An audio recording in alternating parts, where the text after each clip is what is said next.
Сайн байцгаана уу? Өнөөдрийн миний заах хичээл бол сэтгүүл зүйн оюутан ангийн оюутан төгөлдөр байна.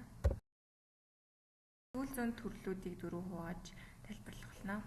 Нэгт нь фото сэтгүүл зүй, хоёрт нь видео контент бүтээгчдийн үндэс, гуравт нь дижитал сэтгүүл зүйн шинэ чиг хандлага, дөрөвт нь подкаст болон аудио медианд ашиглах арга. Фото сэтгүүл зүй.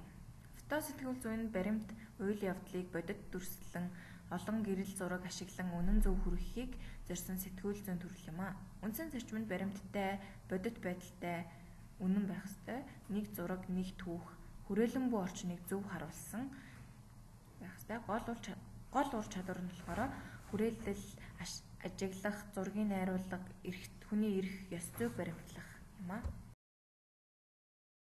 Видео контент бүтээгчдийн үндэс.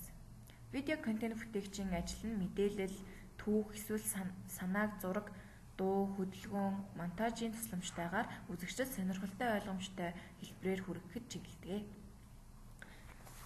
Шаардлагатай ур чадвар нь болохоор сценарийн зохион байгуулалт, камер, гэрэлтүүлэг, дуу бичлэг, монтаж, тохирсон формат, YouTube, TikTok, Facebook. Амжилтын дэлгүүр нь эхний 3-5 секунд анхаарал татах, богино хэмжээтэй, ойлгомжтой, зорилттой үзэгчид рүү чиглэсэн контент байх юм а. Дижитал сэтгүүл зүйн шинэ чиг хандлага. Дижитал сэтгүүл зүйд хиймэл оюун ухаан суурилсан автомат мэдээ бичил, дата, визуалчлалд суурилсан интерактив контент, кино форматын сошиал түүх өгүүлэлт болон мобайл төхөөрөмжөөр ажиллах сэтгүүл зүй можо хүчтэй хөгжиж байна.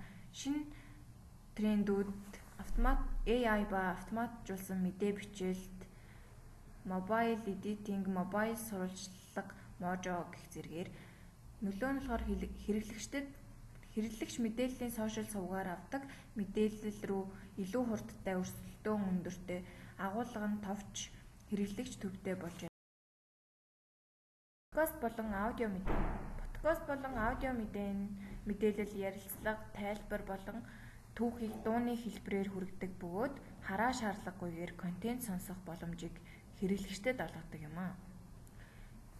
Хэрэглээ нь эрен сурвалжлах, түүх, шуурхай мэдээ ба тайлбар.